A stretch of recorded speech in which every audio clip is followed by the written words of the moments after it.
So what we want to do now, I guess, right, is to hold breakout sessions so we can discuss some of the issues that were brought up in the presentations here.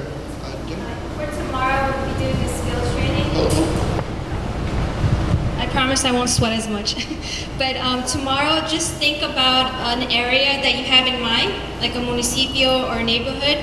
And what I plan on doing tomorrow with my team is hopefully with the interactive mapping that I just showed you, hopefully that you guys could do them yourselves, right? So I promise there's no homework, but just have an area in mind. And what I'll do is split you guys up into groups and do a little bit of background research, right?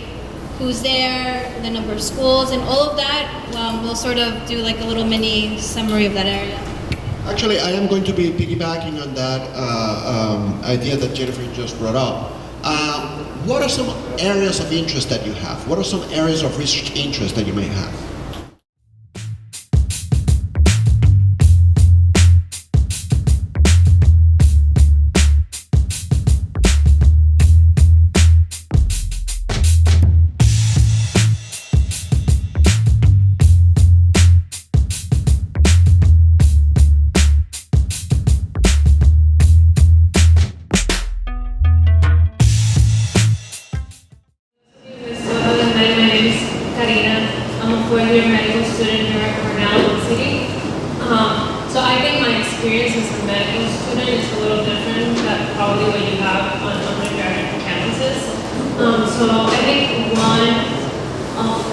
The difference is that there's very, very few Latinos in medical school in the United States in general, and we are fewer Puerto Ricans.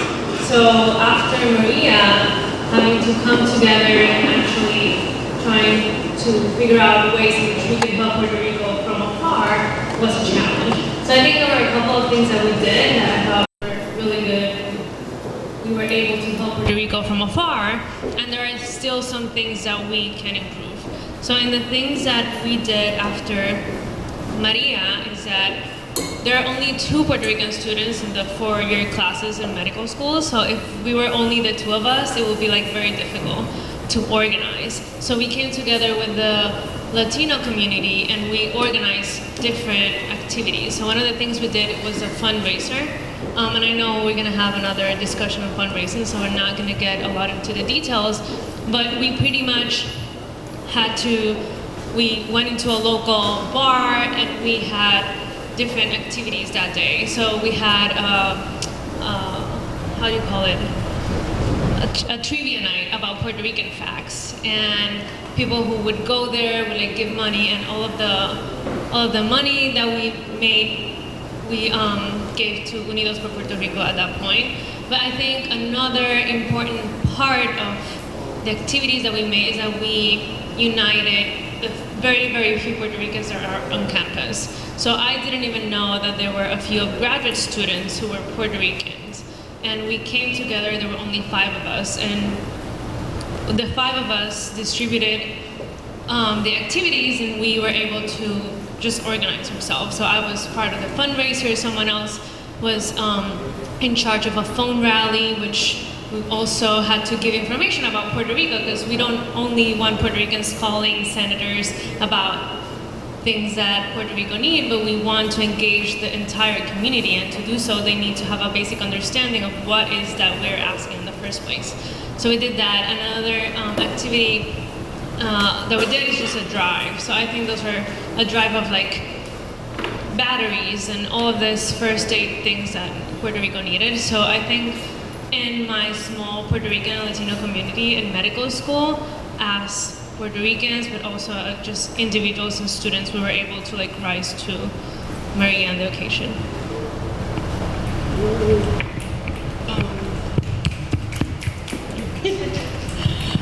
Okay, hi guys. My name is Laura Camila, for the ones who haven't met me. Maria was really difficult, but some of the things that came out of it are some things that are going to last for a really long time. Particularly at Northeastern University, where I studied for 5 years and am now graduated, thank God. We worked on building a community within the Latinos and getting their support as well on something that like rallied everybody. And by hosting a series of fundraisers and a series of events, we also connected representatives from all of the United States. So me and my friends worked on something called Students for PR, and we connected with university students from the entire diaspora, like all over the states, as many universities as we could connect, and like we still have a Facebook group. So that's something that, like, if need be, like that can be reused and move forward with to help kind of Puerto Rico as in general right now. Some of the other things that I think would be really important for the global community of Puerto Rico is building the network with the universities and the framework to have all of these events. So we developed like planning templates on how to plan food fundraisers, how to plan like bake sales, how to plan network conversations that we can then pass on and share to a bunch of different people, as well as how to develop marketing collateral. So all of those things are, I don't know, useful.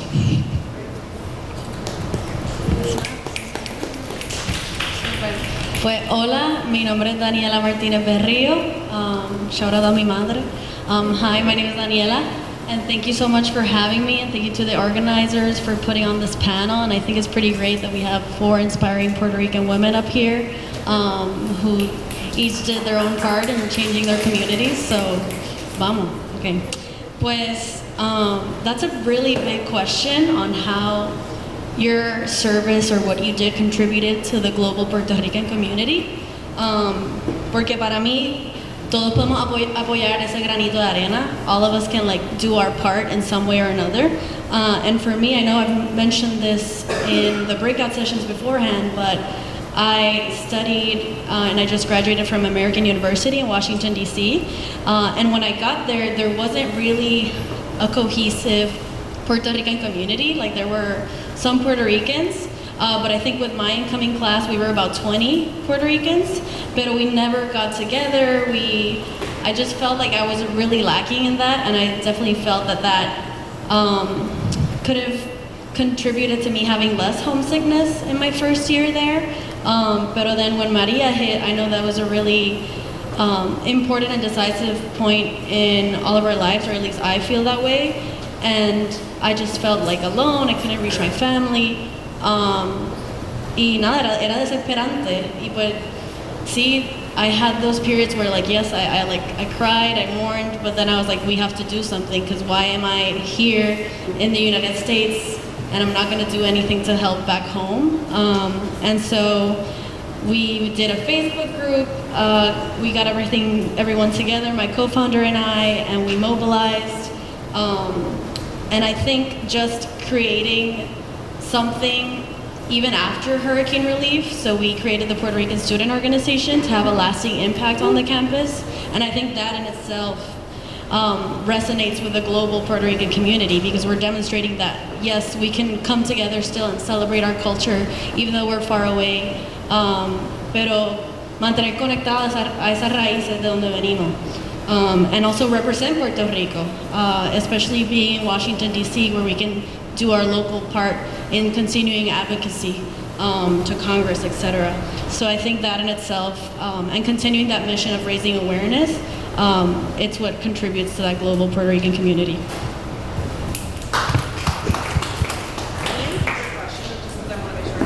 Yeah, of course. So within your projects and work, how do you think your work has contributed to the global Puerto Rican community? As a global, you could be, if you reference to maybe the state or just the greater part of the community. Hi everyone, my name is Del Marina. And my experience is a little different also because I'm in law school, so the dynamics are a little bit different, but not that different because most of us go to PWIs, so even though there's 2 of us at my school, there's maybe 10 at yours, so it's not that many more. So my experience has been a little different in a different way because I have done different projects at the same time in multifacets. So I started this project in my community called Adopt a PR Family. And what we did was we went into the hotels where people were staying, and I had a team of volunteers with me, and we knocked on the doors and actually built a spreadsheet detailing all the people that live there, detailing what their actual needs were. There were already other organizations doing some relief work, like providing them with some necessities, but there was still a big gap in what they were actually receiving and what they needed. Because an organization might do like a clothing drive, but they don't need clothes, they need toothpaste. So we heard from them firsthand what they needed, got their contact information, which was really crucial because at that time, the families were moving from hotel to hotel because FEMA couldn't get their act together and they were not paying for the same hotel, which made no sense. So a lot of the things that we had to provide to them also had to be like in small amounts. We couldn't provide a ton at a time because they had to take it from motel room to motel room. So that was like the community aspect, but how I tied my campus in, through my Latinx organization, I served on the board there, so I was able to do fundraising through that one. So the things that we needed, some of the families, because it's called Adopt a PR Family, other people in my network would adopt that family and take care of their needs. And then some families that were left over, because we had about 50 families, which is a lot of need, but it's a fraction of what was happening. So it was like a salt, un granito de sal, literal. So what we would do with the families that maybe it was like a single person or like a person and one kid. For the smaller families, the campus would take over and we would start giving donations through the Latinx organization. And then another thing that we did was my school does this thing called Alternative Spring Break. And every year, the law students travel to a different part of the continental US and do pro bono work there. So I actually started this year, where it will be happening at the same time as the other Alternative Spring Break, where every year we're going to be going to Puerto Rico. And so we went last year to Puerto Rico and we did Post Maria pro bono work in partnership with La Inter, their Facultad de Derecho. And we worked with like their housing clinics and their international human rights clinic, and we worked on like actual cases that were happening at the moment for people that would not be able to afford representation, which was really impactful because my favorite part of doing this kind of work is when you get non-Puerto Ricans involved. And so the funding for this programming came out of our pocket. They just paid for our hotel and they paid for the dingiest hotel in all of Puerto Rico. It was horrible, but everything else came out of our pocket. So you had white students who thought we weren't citizens, who were now paying their flights out of pocket and their food out of pocket to go do free work in Puerto Rico, and now have this cultural immersion experience, which I think is part of the global aspect, and who now have also experienced firsthand what Maria really did to the island. Even it was in March and there was still a lot of stuff happening. And so the global picture there is like you work with other people to make sure that what you want in your island is done, and all the pieces kind of connect, because through the work we were doing originally, like those families were obviously impacted, and then the people of Puerto Rico were impacted, and all of it was surrounding your campus. So there's a lot of potential to work with your community, not just with your campus community.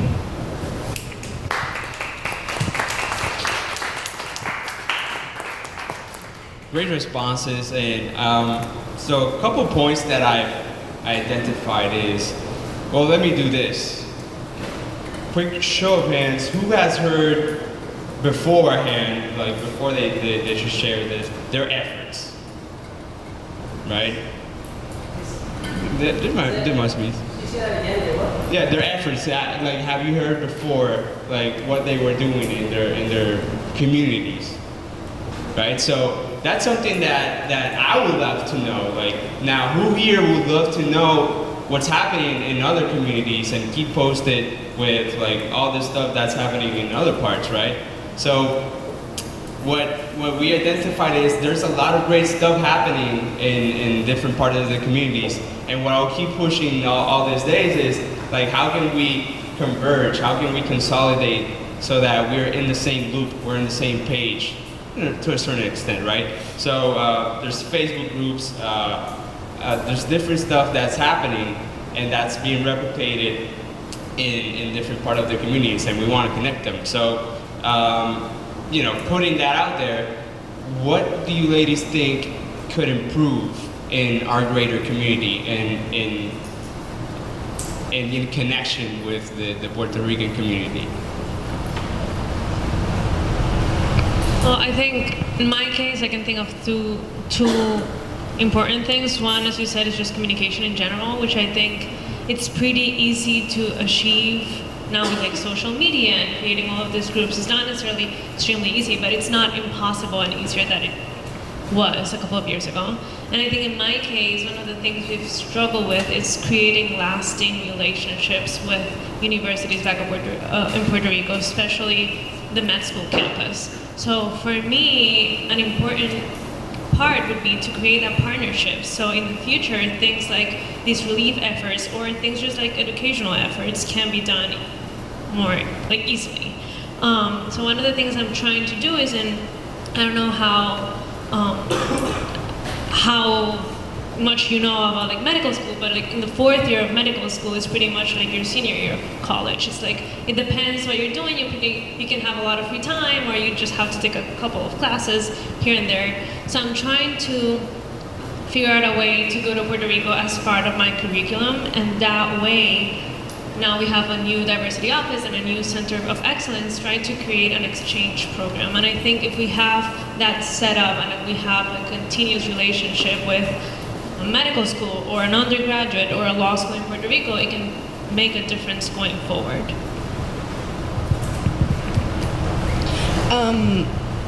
I think that one of the first things that was lacking when we started Students for Puerto Rico was the connection between universities within like a common area. So I can't connect with everybody all across on a consistent basis, but if I can keep like a Massachusetts group together, meeting every now and then and keeping a thumb on everything that's happening within their communities, that would be extremely beneficial. And it was when I was sitting at home freaking out, not knowing what to do about Maria, and someone from like Amherst, UMass Amherst sent me a message and they were like, what are we gonna do? And then someone from Emerson sent me a message and they were like, what are we gonna do? And their connections with other universities is what led us to meet up as a series of representatives for Students for PR. They were literally like, I saw your name on the list, so what's the plan? And I was like, crap, now I have to come up with a plan. But together, we managed to do a lot more than I would have done on my own. Like a million times over. We managed to send over 70 boxes of donations. We managed to raise funds for plastic containers so that we didn't have to send more waste over there. We managed to organize trucks and planes and flights, and we managed to raise, as an entire community, an immense amount of money. And we managed to get Jimmy Fallon involved. And we would not have done that without connecting with each other. And like, I didn't even know like you guys were over there kind of mentality. So if we start at a state base and we meet up and we connect and we have those relationships, then we can hierarchy ourselves up, essentially, and always be in the loop. Also, I love emails, so a newsletter.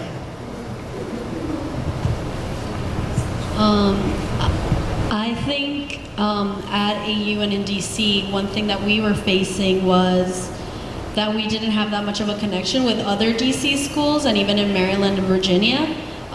So we kind of felt like we were, I don't want to say the only ones, but we definitely felt like we could have connected more with them, but it just seems that in some schools, people are further ahead in like their PRSA process than others. So I'd say, I repeat what my co-panelist said, that communication is very important and trying to build those relationships. So I'd say moving forward with our community on our campus and in DC, would say fostering better relationships with the PRSA or PRSO chapters in other DC schools like GW, Georgetown, etc.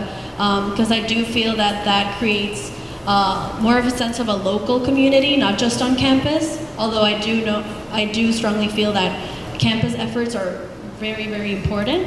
And I'd say another thing that we face is I feel that as Puerto Rican students, we deserve and we need our own space, but that doesn't mean that we're different to Latinx or to Caribbean people, because we are Latinx and Caribbean. So I'd say like fostering those relationships with your Latinx and your Caribbean organizations are very important, because we need to work together. And PRSO, I could have never mobilize and fundraise if I hadn't had the support of like the Latinx and American student organization and the LULAC chapter on our campus. So I'd say like solidarity building among our communities is very important, and also focusing on service, because it doesn't just stop right after the hurricane. I'd say like continuing to raise that awareness and continuing to do service.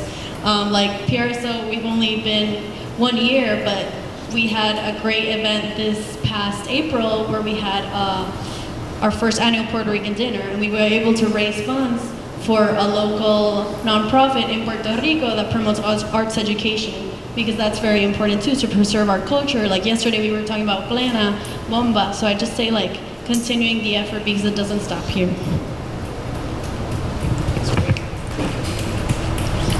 So I think on a multifaceted level, I've faced a different kind of struggle depending on what the space is. A big one that we're in a group of youth, and like, if we're being honest, a big issue is what we call like the old heads, like the people who have headed things for a very long time, and they have been like EDs at places and organizations, and this is the way it's done because this is the way we've always done. And here comes the youth, and we're like, actually, we're gonna shake things up, and then they push back. So that's been a really big one, especially with the Adopt a PR family one. I received a lot of lashback from the older generation who was like, well, we've been doing this work for this many years and this is not how it's done. And I'm like, that's great, thank you. We respect the work you've been doing. Please don't send me this long book text message about the work that you think I should be doing. This is what we're gonna do, because obviously we know what we're doing, hence you should be listening to the youth. So knowing in those moments to fight back, like don't let your knees shake in that moment. Just, okay, thank you, we respect you, but we're gonna do what we need to do. That's been a big struggle. And then that goes back to like the whole like making sure it's not just on your campus and it's in the community, and building long-lasting partnerships, because they should be wanting to partner with you. And right away, they're not going to want to 90% of the time because they want it done their way. But when you go against what they're saying, do it, they see the impact, then they're gonna want to partner with you. So in that moment, don't let like your ego get in the way and you're like, nah, now I don't want to work with you. No, it's like, okay, well, we welcome your partnership. So now you're teaching them 2 lessons. Number 1, like this is how work really gets done, when we're nice to each other. And number 2, you're building that connection, because the reality is that we are gonna run those organizations at one point. They have to retire, and if they don't retire, they're gonna die. So like they need us to take this over. And truly, so if we build the partnership, then we have our foot in it and we understand how things are working. Another thing is that the partnerships, like she said, I agree, they need to be beyond Maria. So in everything you do right now, like post-relief efforts are like really crucial, but it needs to be longer.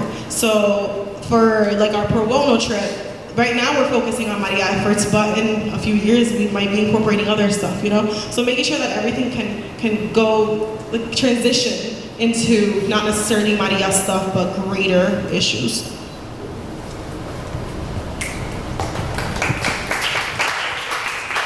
That was great. Okay, so we came up with this program called Centro Ambassador Exchange Experience. So our pilot program consists of, we were thinking about 10 students that can choose to go to PR for at least a semester. They can choose between spring, fall, or summer. In order for you to do this program, you will have to choose a course in UPR. You will have to do an internship with a grassroots organization over there and spend at least 20 hours on the internship. You will have to do a 2-hour-a-week personal education development meeting with a mentor from either Centro or UPR based on your interests. You will have to do a weekly group reflection with your team, so the group of 10 students, for an hour a week, just to exchange ideas on what you learned. And some of the benefits, because of course we know students want to benefit from this exchange. You would create an alumni network, a mentorship relations that can lead to recommendation letters for graduate school, and then a student development program. So how can you benefit from this experience in your community when you get back home, exchange information on what you've learned. And then this will be a mix of graduate and undergraduate students. And then some of the grassroots that you will be able to choose from. También estábamos, pues, parte del programa pues sería, además de los cursos o el research que quieras hacer, puede ser parte de una non-profit como en Intern. Vamos a suponer, con diferentes enfoques, tenemos muchas opciones de diferentes non-profit en Puerto Rico haciendo muchísimos tipos de trabajos, así que ¿por qué no enviar Intern, gente que vaya a dar la mano también? Como uno de los enfoques, pues tú puedes tomar un curso de Human Rights en Puerto Rico y ser un intern en la Amnistía Internacional Puerto Rico, que está frente a la universidad. Puedes también tomar una clase de clase ambiental en la UPI y ser miembro, partícipe o intern para la naturaleza, o puede ser en el Caño Martín Peña, que necesitan gente también. Hay muchísimas. Puedes tomar un curso de género y ser partícipe con las muchachas que están haciendo diferentes esfuerzos en Puerto Rico, la colectiva feminista. Puede también estar haciendo con la otra organización que estábamos hablando, que era para los artistas. Puedes también ser intern en Casa Ruth, que también están buscando gente que les dé la mano. Así que hay muchas opciones que puedes hacer trabajando en non-profit y aprendiendo también en la isla. So, in addition to the internship, you can also do some type of research if that's what you're interested on and bring that back home. I don't know, publish through Centro or something that you've done. So it's kind of like multifaceted on what options you can, bring back. Thank you. Our focus was we wanted to build a sustainable model that we could implement on any branch of public work we could do. So we focused on how to tie in the diaspora and Puerto Ricans in Puerto Rico, and then Puerto Ricans already doing the work, so the diaspora is already doing work, and then Puerto Rico, people in Puerto Rico are already also doing work, and oftentimes we don't know who's doing what. So our internship focuses on creating that bridge so that we know who's doing what. So how do we create the bridge? First, we find out the work that the diaspora is doing, and we find out the work that Puerto Rico is doing, and some of that is already in the works. We just have to utilize the GIS system that we just learned about. So we take the community organizations in Puerto Rico that are doing the work, we take the community organizations in the diaspora that are doing the work, and we utilize that data to partner with universities here and universities on the island. And then those students can, either the school can decide what the parameters are of the internship, or we can have like a base model where we figure out like this would be basic needs. And the really cool thing about it is that you can have 1 to like 500, it's an infinite amount of students that could do it. And the time is also, like it could be a week to months, a year, because depending on the organization where you're doing the work, that's where you decide where the need is. And because you constantly have students going through this pipeline, a student could start work and then another student could pick that back up. So then with this model, we're able to focus on all these different types of work, like job building and mental health and energy infrastructure, education, legal issues, access to healthcare, interpersonal violence, clean water, and environmental issues, which would be, all these works are also a broad variety of disciplines that we're studying. And then the results would be the bridge, which was what we originally wanted out of the internship. Community development, so we wanted to make sure that our model did not recreate a wheel, but worked with the wheel that's already in place. Research reports and case studies, so Centro does some of that work, and utilizing the GIS system, the interns can actually publish research reports, publish case studies, provide information for the GIS reports. And then also, one key thing that we wanted for this internship was that we didn't want it to end at an internship. We wanted to make sure that what we've been talking about, that people go back to Puerto Rico, so these internships can lead and should lead, and it's one of the goals, to job placements in Puerto Rico. So we have students in Puerto Rico being placed, and also students in the diaspora that might not have otherwise ended up in Puerto Rico now have job placements in Puerto Rico. So we didn't want to necessarily focus on just one area, but on all areas, and this model being able to be replicated for all disciplines. And the most important thing is that we're presenting this as a model, as a whole. We didn't didn't go like super in depth because we were talking about the different policies each university has in respect to internships. So, because some universities, she informed us that sometimes they require 300 hours, 200 hours, 400 hours. So basically the main point is, as a template as a whole, utilizing the EIS, that's the main goal of this template.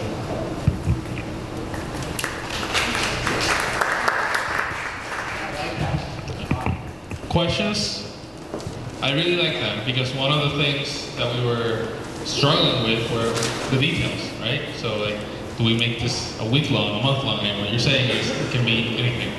So that's cool. Any questions? Feedback? Okay, thank you very much. Okay, so we kind of focus more on the education ideas, and some of them are written all over. The first one is that student organizations with activist goals rather than just cultural celebrations. So instead of being focused on culture, we want to be more of an activism kind of organization. So maybe just focus on exhorting all of the organizations into focusing on activism rather than cultural celebrations. Of course, culture is important, but we have to be more active in the community. Writing out clear goals. We lack of goals. We lack of being clear on what we want to say and what we want to do. So it's very important to write it down and maybe show it, be more visual. Try to incorporate student interests, so give opportunities. We want to give a lot of opportunities through this education. It can be a program, an internship, etc. Include non-Puerto Ricans, so it's important that other countries' cultures are incorporated in ours as we incorporate ourselves in others. We can find similarities everywhere, so it's really important to unite ourselves with other people because in the end, we're all one community. Provide them with the resources, not only to leaders. So we need to create courses and other information programs that can be accessible to everyone.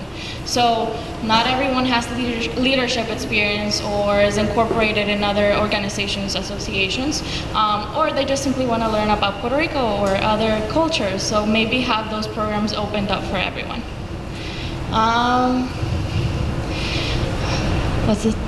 Electoral reform to enfranchise ideas, third-party representation. Start in kindergarten to 12th education. I can't read.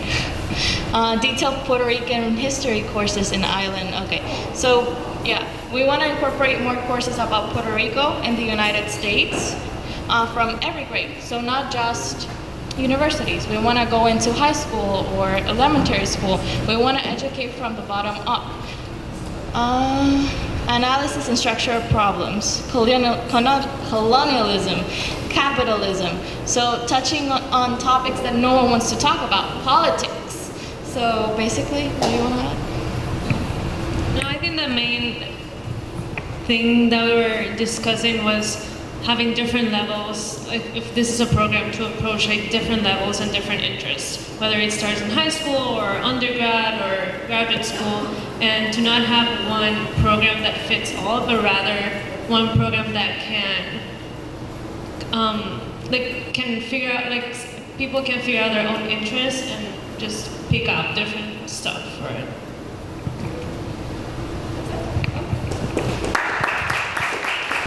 So excuse me before I'm a little bit sick, so I might cough a little bit. So our team name is La Gasolina, and La Gasolina. So basically for our team, we didn't specifically made an internship program.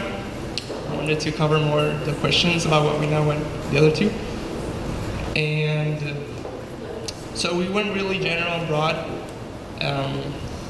We went with what do we know, and what do we know right now is the National Student Coalition, and the resources of Centro and all that it has. So basically our main idea is to fortify and strengthen those two resources, and it could be by the Centro or by the National Coalition, but basically just have a website where we can consolidate everything, have the list of members of all the Puerto Rican chapters, the members of the Puerto Rican chapters, and all the people who are here on the conference and the summits are hosted, so we can stay connected and reach back to the people that we meet. And also just include like all the projects that we're doing, maybe split it into the regions in the United States and Puerto Rico, all the chapters that are there and what projects that we're doing. And if you have like a common interest, you can just type it and look up someone that's doing something similar to you, and you can just hit them up and say like, hey, how can I help, or have this idea that you might be, that could contribute to your project. So adding to that, it's also maybe having the Centro have like a person designated for this area, but basically for it could be like on the social media of the Centro or the student coalition. We just don't know which one it is, or maybe like a fusion of both. Have like the social media and have them maybe post bi-weekly content on what people are doing, the projects, resources that they can access, and also just stay up to date with all the people. Also maybe a monthly newsletter. I know it's really difficult to create like all this content, so maybe we can start like slowly, monthly, and then from there like build up. But we also recognize that there are already, well, first of all, we want to make an impact in impoverished communities in Puerto Rico and in impoverished communities in the diaspora as well. And we recognize that these communities already have established networks. And so it is necessary for us to, as a student organization, going in and helping the communities, and at the same time unifying communities in Puerto Rico and in the diaspora to really capitalize on the networks that have already been established. And we also recognize that many of these networks are people, right? They are not necessarily, they don't necessarily occur in electronic spaces or spaces online. So it is necessary for us to recognize that. And so when we are doing this work, be able to have a presence in the community, and if that would, as we heard in the previous panel, it's also about knocking on doors and being able to capitalize on the fact that there are already networks there, and we can communicate the activities and the opportunities that are being created through these organizations by having people and a presence in the impoverished communities, whether it be in the diaspora in places like Philadelphia or New York, or whether it be in impoverished communities in Puerto Rico.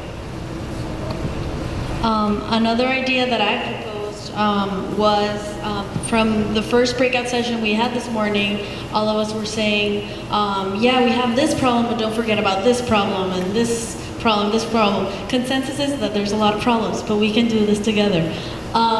So one thing that I was thinking about, now that we have the National Puerto Rican Student Coalition and we have all this momentum, and thankfully one of the direct consequences from this Encuentro will be that some of you from the universities and colleges that you're from, maybe there's not a Puerto Rican Student Association. Maybe after this you're empowered, you have the advice from some of us who have been successfully able to do that, and you can go to your universities and do that, or if not, in some way, shape, or form, create programming.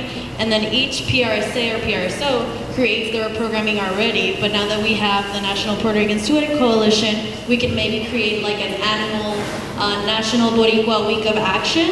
And I was thinking that it could be like social justice themed, and basically the point of it is that each PRSA will do it at the same time, the same week, and we can all like have our say in the theme. But one of the things that came out from the first breakout session was the importance of mental health. So one of the days will be like mental health awareness, and that could be like raising awareness on the state of mental health in Puerto Rico, but also the Puerto Ricans living in the U.S., and also offer counseling services or referrals to the community. Also one day on arts education and celebration, one day on advocacy locally in your town and community, and then one day of advocacy nationally. So in that national advocacy, every PRSA would like advocate for the same thing, and then locally you can focus on your local issues. And then finally a day of service, because that's what we're here for. We're here to apoyar ese granito de arena and make a change in our own local communities. Because the PR says, yes, we have to celebrate, we have to share our culture, but we also have to give back. So I think that National Week like that, we're all participating and we're all trying to do something to contribute to the local and the global Puerto Rican community. We can make a change like that. So thank you, and gasolina. Very well. For me, you guys are bringing a bunch of different perspectives. Initially, I thought it was going to be like different little things about the same thing, but you brought, like every group that spoke about something completely different, and that was super cool for me. So, like my job now is to take all of this and then talk with Ellen to see what we can come up with to, create an actual concrete thing out of this, along with the coalition guys. So I want to thank you for taking the time of doing this, and thank you for all your ideas, because they're going to be very, very useful. I'll leave you with J.I.